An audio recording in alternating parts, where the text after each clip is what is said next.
السلام علیکم ناظرین، TNN TV کے ساتھ میں ہوں نمرہ کنول۔ سب سے پہلے شامل کرتے ہیں نیوز ہیڈ لائنز۔ کراچی میں غیر ملکیوں کی گاڑی پر خودکش حملہ، 2 دہشت گرد ہلاک، 3 زخمیوں کو فوری طبی امداد کے لیے اسپتال منتقل کر دیا ہے۔ گاڑی میں 4 غیر ملکی سوار تھے جو محفوظ رہے۔ فلسطین کو اقوام متحدہ کی مکمل رکنیت دینے کا وقت آ گیا ہے۔ ترجمان دفتر خارجہ کا کہنا ہے کہ اقوام متحدہ میں فلسطین کی رکنیت کی قرارداد پر ویٹو افسوسناک ہے۔ سعودی عرب اور پاکستان کے وزرائے خارجہ نے غزہ میں فوری جنگ بندی پر زور دیا۔ وزیر داخلہ کا کچے کے علاقے میں مشترکہ آپریشن کرنے کا فیصلہ۔ وزیر داخلہ کا کہنا ہے کہ مشترکہ آپریشن کے لیے ڈرون سمیت جدید ٹیکنالوجی کو استعمال میں لایا جائے گا۔ شرپسند عناصر کا مشترکہ آپریشن سے مستقل خاتمہ کیا جائے گا۔ نئے ارکان کے حلف اٹھانے پر قومی اسمبلی میں اپوزیشن کا اعتراض۔ قومی اسمبلی کے اجلاس کے دوران اپوزیشن کا احتجاج۔ وفاقی وزیر قانون کا کہنا ہے کہ PTI حکومت نے دہشت گردوں کو واپس ملک میں آباد کیا۔ بلوچستان کے مختلف اضلاع میں طوفانی بارشوں نے تباہی مچا دی۔ شہر قائد میں مطلع جزوی ابر آلود، ٹھنڈی تیز ہواؤں کا راج۔ سردار سرفراز کا کہنا ہے کہ رواں سال گرمی معمول سے زائد نہیں ہوگی، زائد بارشیں متوقع ہیں۔ بجٹ کی مخالفت پر کینیڈین وزیر اعظم نے مخالفین کو آڑے ہاتھوں لے لیا۔ ٹروڈو کا کہنا تھا کہ بجٹ کے خلاف کنزرویٹو کا ووٹ انصاف کے خلاف ووٹ ہوگا۔ کنزرویٹو ملٹی ملینئرز کا ساتھ دے رہے ہیں۔ کینیڈا کے شہر ٹورنٹو میں اس ویکینڈ پر موسم ملا جلا رہنے کا امکان۔ ویکینڈ پر شہری بارش اور دھوپ دونوں کے مزے لے سکیں گے۔ شہر کا کم سے کم درجہ حرارت 2 ڈگری سینٹی گریڈ رہنے کی توقع۔ GTA میں گیس کی قیمتوں میں راتوں رات اضافہ۔ پریمیئر ڈگ فورڈ کی گیس کمپنیوں پر تنقید۔ ڈگ فورڈ نے اضافے کو ناقابل قبول اور نفرت انگیز قرار دے دیا۔ اسرائیل کا ایرانی شہر اصفہان پر فضائی حملہ۔ ایران کے کئی شہروں میں پروازیں معطل۔ ایران کا کہنا ہے کہ حملے میں کوئی نقصان نہیں ہوا، تمام ڈرونز مار گرائے۔ اصفہان شہر میں آرمی بیس کے نزدیک 3 دھماکوں کے بعد پروازیں معطل اور ایئر پورٹس بند کر دیے گئے۔ امریکہ نے فلسطین کی اقوام متحدہ میں مستقل رکنیت کی قرارداد ویٹو کر دی۔ برطانیہ اور سوئٹزرلینڈ نے قرارداد پر ووٹنگ سے گریز کیا۔ سیکیورٹی کونسل کے 12 رکن ممالک کی فلسطین کو مستقل رکنیت دینے کی حمایت۔ ہیڈ لائنز آپ نے جانی اور اب خبریں تفصیل کے ساتھ۔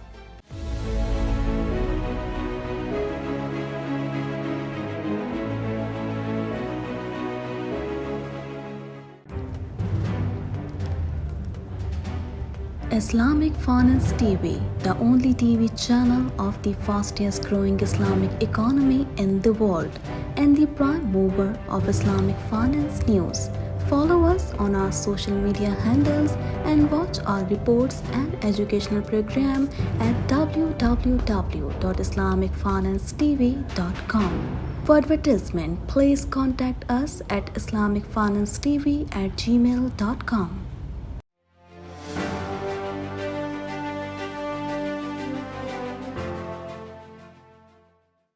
کراچی کے علاقے لانڈھی مانسہرہ کالونی سٹاپ کے قریب خودکش دھماکے میں 2 افراد ہلاک ہو گئے۔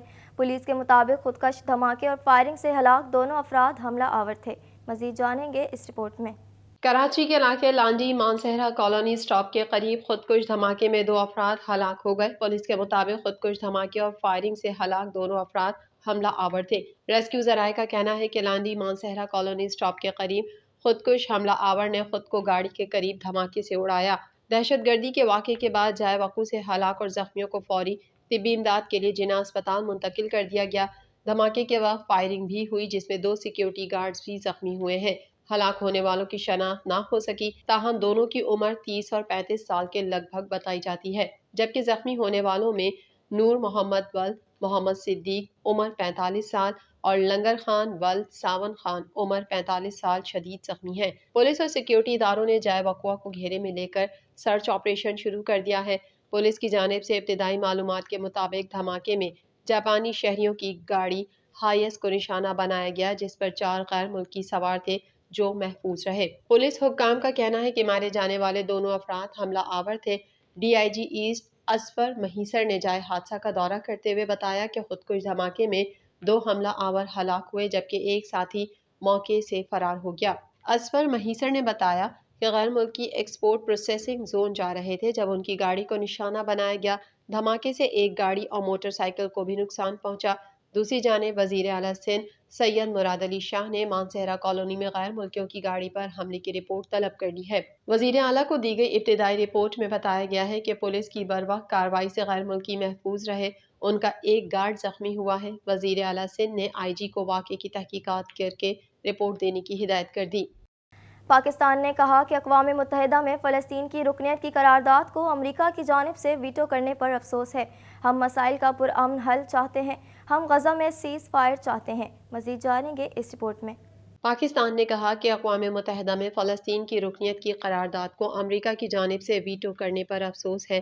ہم مسائل کا پرامن حل چاہتے ہیں، ہم غزہ میں سیز فائر چاہتے ہیں۔ دفتر خارجہ کی ترجمان ممتاز زہرا بلوچ نے میڈیا بریفنگ میں کہا کہ پاکستان سمجھتا ہے کہ فلسطین کو اقوام متحدہ کی مکمل رکنیت دینے کا وقت آ گیا ہے۔ امریکہ کی جانب سے فلسطینی رکنیت کی قرارداد کو ویٹو کرنے پر افسوس ہے۔ ترجمان نے مزید کہا کہ ہم مسائل کا پرامن حل چاہتے ہیں، ہم غزہ میں سیز فائر چاہتے ہیں۔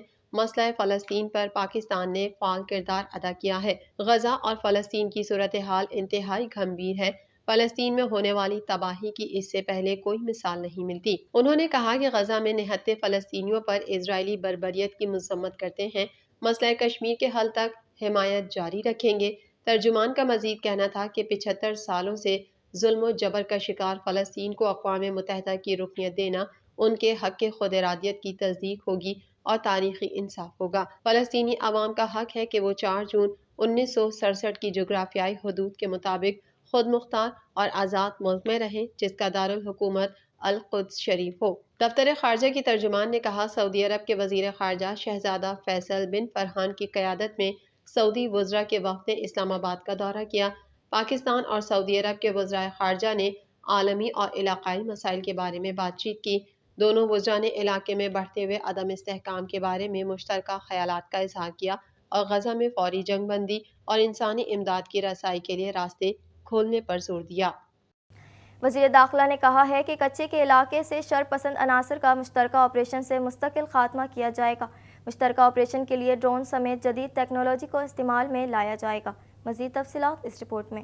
وزیر داخلہ کی زیر صدارت نیکٹا ہیڈ کوارٹر میں نیشنل ایکشن پلان عمل درآمد جائزہ کمیٹی کا اہم اجلاس ہوا، جس میں وفاقی سیکریٹری داخلہ، سربراہ نیکٹا، DG FIA، جبکہ پنجاب، سندھ، خیبر پختونخوا، بلوچستان، آزاد کشمیر، گلگت بلتستان، اسلام آباد کے IGs اور سیکریٹریز داخلہ نے شرکت کی۔ وفاقی وزیر داخلہ محسن نقوی نے کچے کے علاقے میں مشترکہ آپریشن کرنے کا فیصلہ کیا ہے۔ وزیر داخلہ نے کہا ہے کہ کچے کے علاقے سے شرپسند عناصر کا مشترکہ آپریشن سے مستقل خاتمہ کیا جائے گا۔ مشترکہ آپریشن کے لیے ڈرون سمیت جدید ٹیکنالوجی کو استعمال میں لایا جائے گا۔ انہوں نے کہا کہ اسمگلنگ کی روک تھام کے لیے گزشتہ چند ماہ میں اچھی پیش رفت ہوئی اور اس میں خاطر خواہ کمی آئی۔ تمام ادارے مشترکہ حکمت عملی سے اسمگلرز کے خلاف سخت قانونی کارروائی کو یقینی بنائیں۔ National coordinator NACTA, national action plan اور انٹیلیجنس اداروں کی تمام ٹیم اور چیف کمشنرز بھی اجلاس میں شریک ہوئے۔ اجلاس میں پاکستان بھر میں پولیس کو جدید ٹیکنالوجی دینے کے بارے میں بریفنگ دی گئی۔ پورے پاکستان کی پولیس کو نئی ٹیکنالوجی فراہم کرنے کے لیے تفصیلی مشاورت و غور کیا گیا، جبکہ چینی شہریوں کی سیکیورٹی کے بارے میں کیے گئے اقدامات کا بغور جائزہ لیا گیا۔ تمام IGs نے چینی شہریوں کی سیکیورٹی اور حفاظت کے اقدامات پر تفصیلی بریفنگ دی۔ وضع کردہ SOPs پر عمل درآمد نہ کرنے والوں کی نقل و حرکت کو محدود کرنے کا فیصلہ کیا گیا۔ اجلاس میں ایرانی صدر کے دورے کے دوران اسلام آباد، کراچی اور لاہور میں سیکیورٹی کے فول پروف انتظامات کا جائزہ لیا گیا۔ وزیر داخلہ نے ہدایت کی کہ پولیس سمیت تمام سیکیورٹی ادارے چینی شہریوں کی حفاظت کے SOPs پر 100% عمل درآمد یقینی بنائیں اور اس سلسلے میں کسی قسم کی کوتاہی ہرگز برداشت نہیں کی جائے گی۔ غیر ملکی شہریوں کی حفاظت کے SOPs پر عمل درآمد میں غفلت پر سخت تعدیبی کارروائی کی جائے گی۔ محسن نقوی نے کہا کہ دہشت گردی کے قلع قمع کے لیے ہمیں اپنے اداروں کو جدید ٹیکنالوجی سے لیس کرنا ہوگا اور وفاق اس ضمن میں صوبوں کو ہر ممکن تعاون فراہم کرے گا۔ نئے ارکان کے حلف اٹھانے پر قومی اسمبلی میں اپوزیشن نے اعتراض اٹھا دیا۔ عمر ایوب کا کہنا تھا کہ ملک میں اس وقت آئینی اور قانونی بحران ہے، اسپیکر پر لازم ہے کہ وہ آئین اور قانون کی پاسداری کریں۔ مزید جانیں گے اس رپورٹ میں۔ نئے ارکان کے حلف اٹھانے پر قومی اسمبلی میں اپوزیشن نے اعتراض اٹھا دیا۔ اجلاس سے خطاب کرتے ہوئے اپوزیشن لیڈر عمر ایوب کا کہنا تھا کہ ملک میں اس وقت آئینی اور قانونی بحران ہے، اسپیکر پر لازم ہے کہ وہ آئین اور قانون کی پاسداری کریں۔ ملک میں آئین کی خلاف ورزی ہو رہی ہے، ہم اس کی مذمت کرتے ہیں۔ وفاقی وزیر قانون اعظم نذیر تارڑ نے کہا کہ پی ٹی آئی حکومت نے دہشت گردوں کو واپس ملک میں آباد کیا۔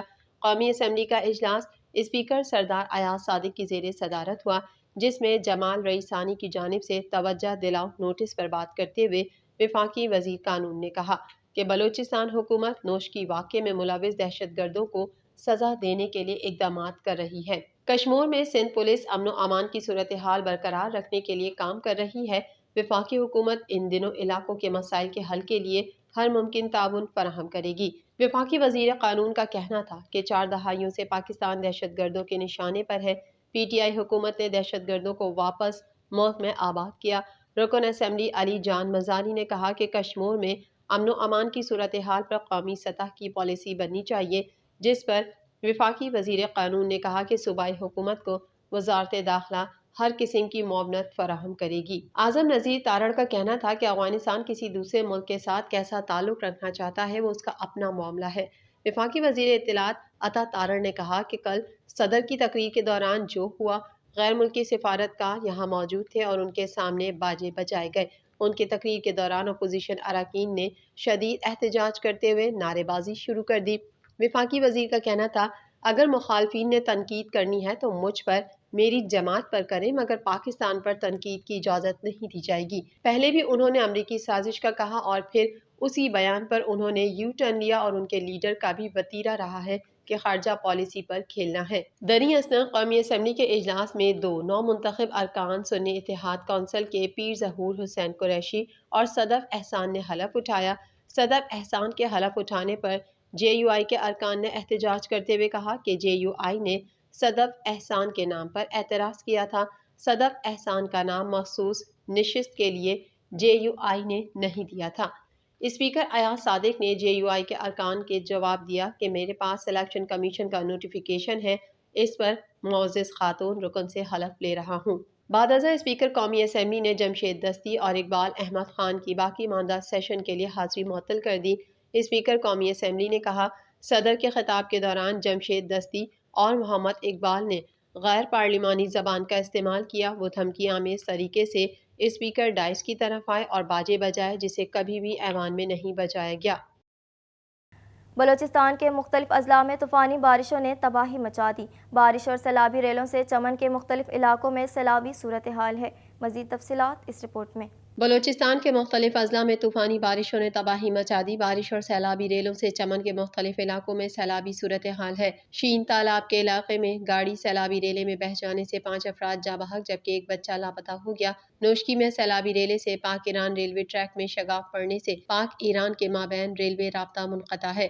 شہر قائد میں آج مطلع جزوی ابرآلود ہے جبکہ شہر میں گزشتہ روز سے چلنے والی تیز ہواؤں کے باعث موسم انتہائی خوشگوار ہو گیا۔ محکمہ موسمیات کے مطابق شہر میں مغربی سمت سے 19 کلومیٹر فی گھنٹہ کی رفتار سے ہوائیں چل رہی ہیں اور آج شہر کا کم سے کم درجہ حرارت 25.5 ڈگری سینٹی گریڈ جبکہ زیادہ سے زیادہ درجہ حرارت 32 ڈگری سینٹی گریڈ تک جانے کا امکان ہے۔ گزشتہ روز ہونے والی ہلکی بارش سے شہر کا ایئر کوالٹی انڈیکس بھی بہتر ہوا ہے۔ دنیا کے آلودہ ترین شہروں میں کراچی آج 34ویں نمبر پر موجود ہے۔ دوسری جانب چیف میٹرولوجسٹ سردار سرفراز نے کہا ہے کہ رواں سال گرمی معمول سے زائد نہیں ہوگی، مونسون میں معمول سے زائد بارشیں متوقع ہیں۔ سردار سرفراز کا مزید کہنا ہے کہ کراچی میں آج تیز ہوائیں چلتی رہیں گی جبکہ کل سے موسم گرم اور مرطوب رہے گا۔ چیف میٹرولوجسٹ سردار سرفراز نے کہا ہے کہ مغربی ہواؤں کا سلسلہ شمال کی جانب بڑھ چکا ہے۔ بلوچستان کے شمالی حصے میں کچھ بارش ہو سکتی ہے جبکہ پنجاب اور کے پی کے میں مزید 1 سے 2 دن بارش کا امکان ہے۔